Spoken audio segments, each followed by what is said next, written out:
Yawakanam Ban Yawada Ban Yashala is another GMS motivation, and this one will be institutionalized racism. It's this week's lesson. You shall break down how racism affected us economically, any spiritual event or tools that corporation or institution either might use against us, using scriptures and documents pointing out the certain laws, the events like laws. And what I'm going to go into is the propaganda of the TV, which actually spawned the identity and a criminal stereotype of the blacks, Latins, and Native Americans through their institutions of BET and just corporate TV America himself, which actually helped fund and drum up laws like Three Strikes You Out law, mandatory minimums, what else? Enhancing laws when it comes to drugs. What else? The breakdown of the social blacks and Latins and Native Americans family, all the lawyers, judges, DAs, prosecutors, and that whole criminal justice system, including the police, the detectives, the DEA, the FBI, the ATF, has actually got rich by confiscating property, confiscating cars, cars, boats, houses, and economically oppressing our people with that whole stereotypical criminal vibration that they has put out there over the last 4 decades, from the 60s all the way to today. And I'm gonna go in and break them down, use a couple of tools, and show y'all how that has spawned and came into play. So let's start with the first one.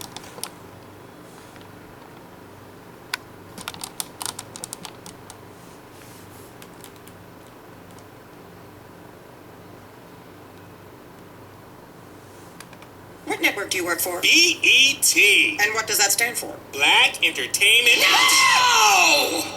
Black evil television. It's not enough that the shows are bad. They have to be evil as well. Send in my evil henchmen! And this right here is the propaganda of BET being used and weaponized as a weapon. These are my evil henchmen. Big nigger and crazy bitch. Big nigger, crazy bitch. Teach this person the meaning of black and evil. Oh no, this nigga didn't. No, Mr. Sleevo, please. We'll make it more evil, I promise. Oh no, this motherfucker. Wedgie, please save me.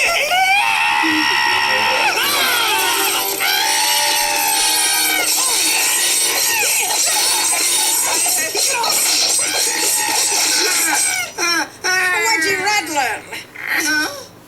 This Uncle Ruckus show, how's it going? Great, fantastic. Is it evil? Oh, absolutely. I hope so, Wedgie. For your sake.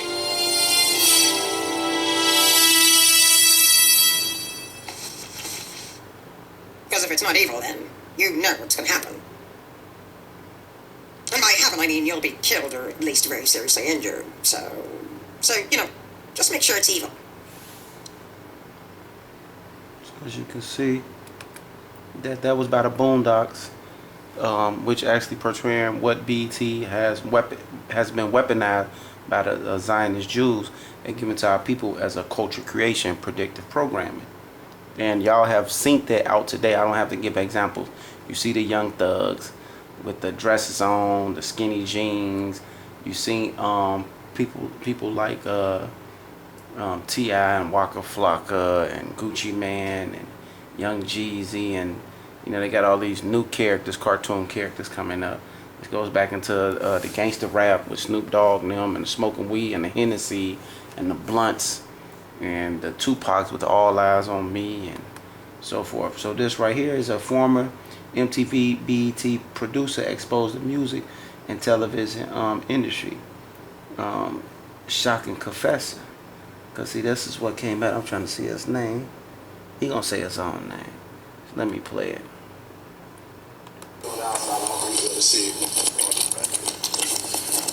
My name is, in Willingboro, my name is David Bradley. I grew up in Pennypacker Park. In the entertainment industry, everybody knows me as D. Brad. But my name is David K. Farrell. But then again, tomorrow y'all may see something else different, because that's just how I get down. This is how, because, you know, we black, we melanated people. See, we are undefined and uncontrollable. And just to go off on a little tangent, I think my own opinion is that's what gets us as black folks caught up in trouble, because we keep trying to define ourselves, and especially defining ourselves based off the construct of someone else who is attempting to be us. All right, now, I have a documentary called Confessions of a BET Producer. So I always like to, if I'm going to name what I do, is called Confessions of a BET Producer. And what I'm going to do is keep this really short into the capsule, because I love listening to my man Black Dot, what he brings to the table. I'm just a dude that actually put a lot of this work into plan. I started interning at MTV in 1997 through 98. And this was in I think about 1998 actually is when I had my major first experience. Every day all the white people at MTV would sit around between the hours of 3:30 and 5 o'clock and watch BET. Finally one day I walked up to him. I said, hey, I don't even watch BET. Why are y'all sitting around watching this? Every white person turned and looked at me and said, hey, this is how we tell what black America's watching, what black America's doing. So I watched this go on for the whole semester. Every day like clockwork, it'd be 20-some-odd white people sitting around one television watching Rap City, watching a little bit of Video Soul. Then they would go about their business. Well, fortunately for me, the next year, I was hired right out of college to work at BET on a show called By the Book. And I brought that technology with me over to the black television station. And to make a long story short, just to run down my resume really quickly, I created this show called Spring Bling. Artists like Eve, I helped create that image that we see of her now. Even after I left BET, I was Dave Chappelle's stand-in, so I saw everything that happened with him. And to really capsulize it even more, basically, since 1997, whatever has happened in urban America as far as the perception on television and film, I was basically the fly on the wall. That's why this brother is so correct. There you go, was so correct when he says we are at war. And I know it's somewhat difficult to believe that a war can be anything other than physical, but it is. This is why the civil rights techniques don't work anymore. This is why black people march and it gets no real headway. Because believe you me, that Genesis March meant nothing. They were going to let that dude out anyway. As a matter of fact, they didn't even let him out when they marched. They let him out a week or so later. You know, even a lot of these groups now that protest BET, what they have to understand is this was a plan. And how do I know? Because I was a part of it. I helped implement this plan. It's just at the time, I was naive. I didn't know. To me, it was just, I grew up in the golden age of hip-hop. So to tell me, you pay me $200, $250 a day, sit around and talk about rap music, listen to rap music, hang out with rappers, well, hell, I'd have done that for free. So for me and the fellas around me, it was all fun, but we did not know that we were a part of a system. And my vice president would always tell me, he would always pull me out from the bunch and say, D. Brad, look at the big picture. I thought the big picture was black America. I had no idea that the big picture was being a part of this system, because it's not even really about color per se. It's not even really about the white boy hates black people. Because the average white person is as ignorant, even more ignorant than we think the average black person is. Because they really believe that foolishness.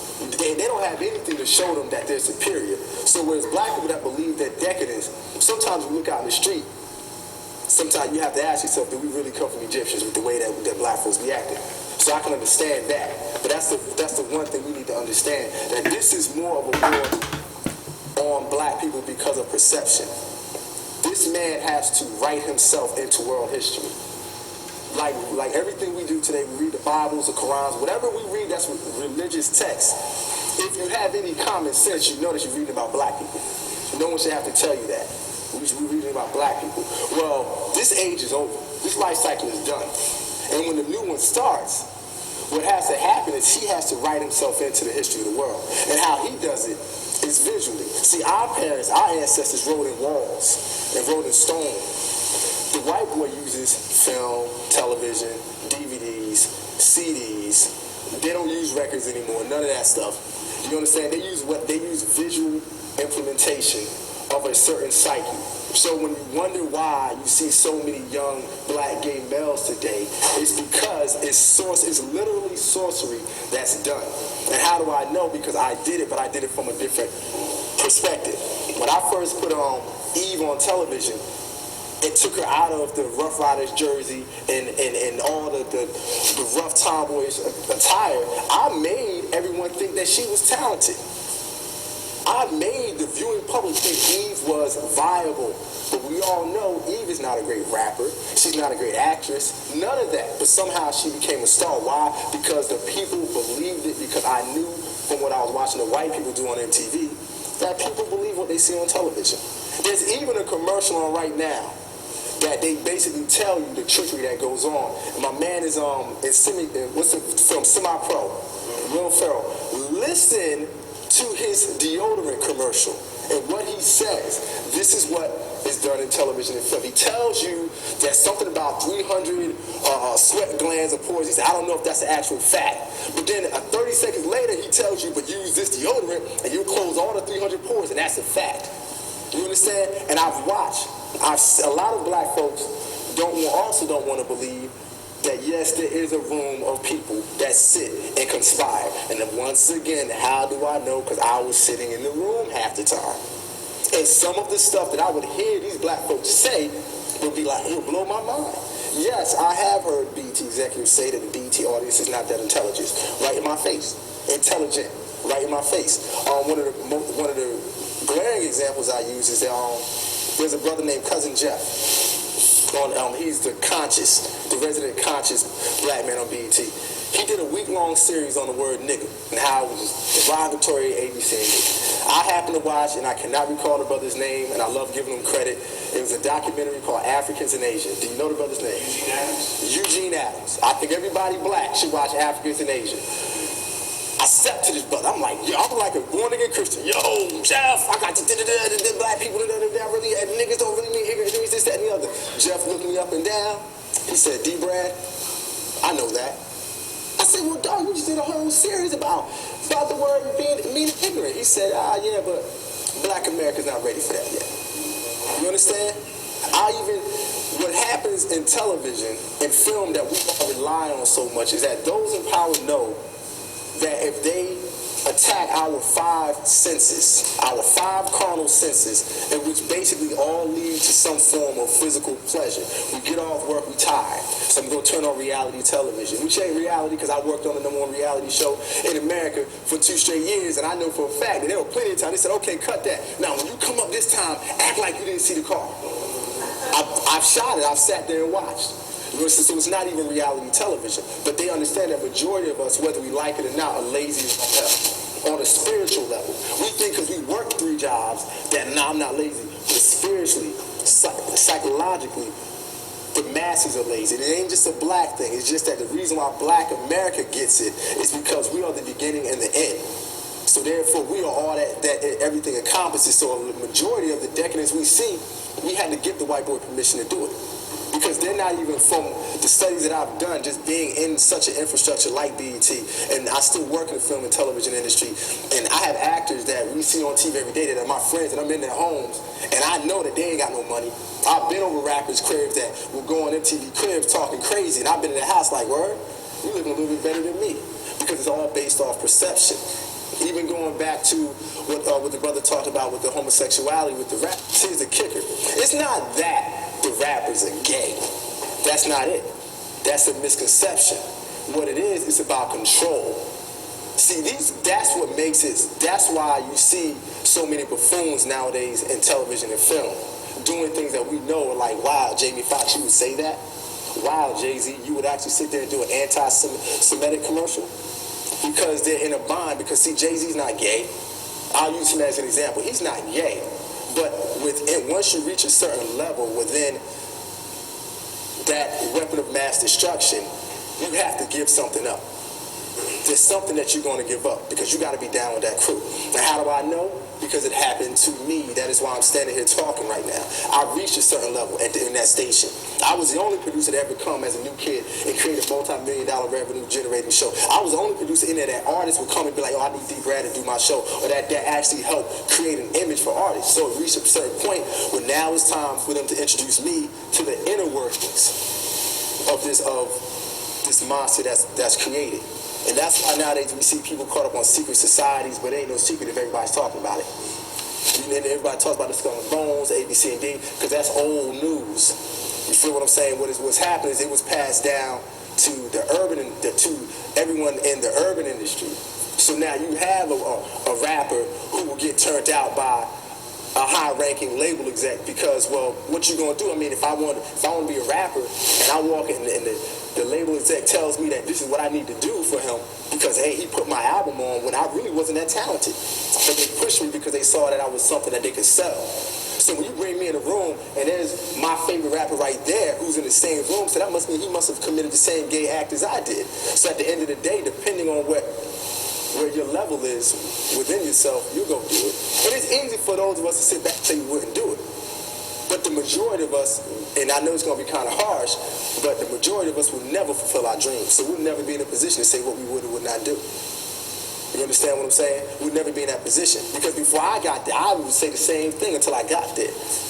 You understand? So I literally lived the devil taking me to the mountain and saying, you can go to the left, you can have all of this. And I was there. It was ritualistically done.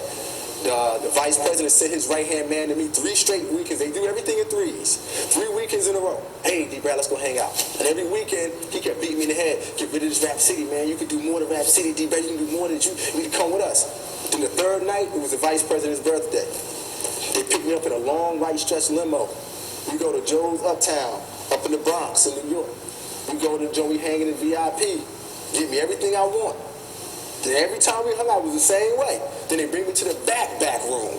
And in the back room, they have this long table with a white sheet set out.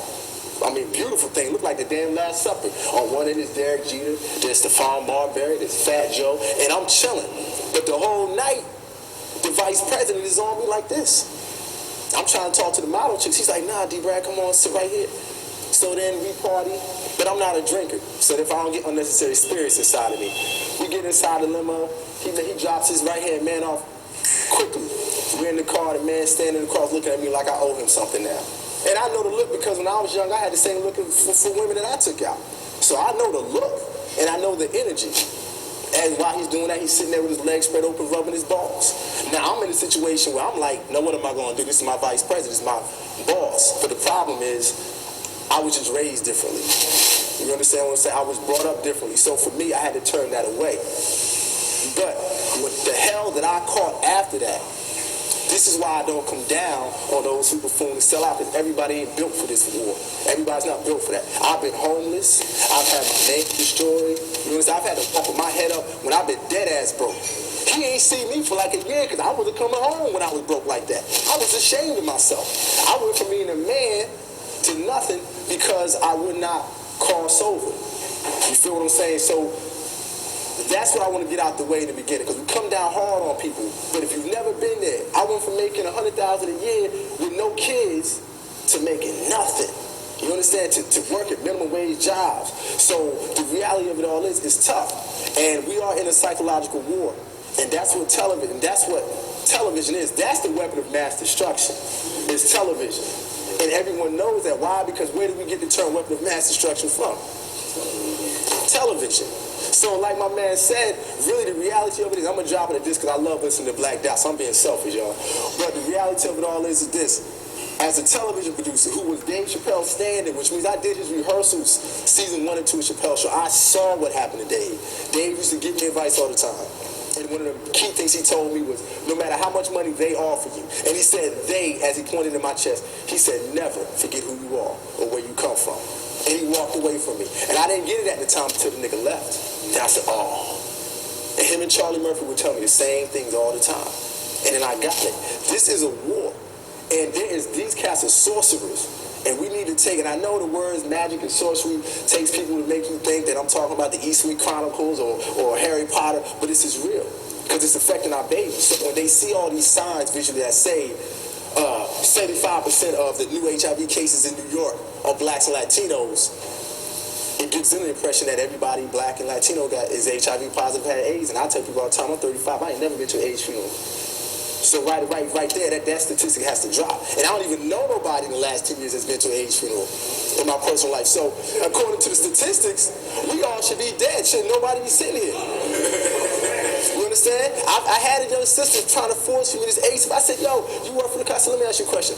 How old are you? She said, I'm 24. I said, when's the last AIDS funeral you've been to? She was like, oh, I've never been to one. I said, what the hell you handing me this flyer for? You understand? So this is all, it's wordplay. That's why I love how my man brought it in, because it's the truth. And he makes my job easier because I ain't got to talk a whole lot.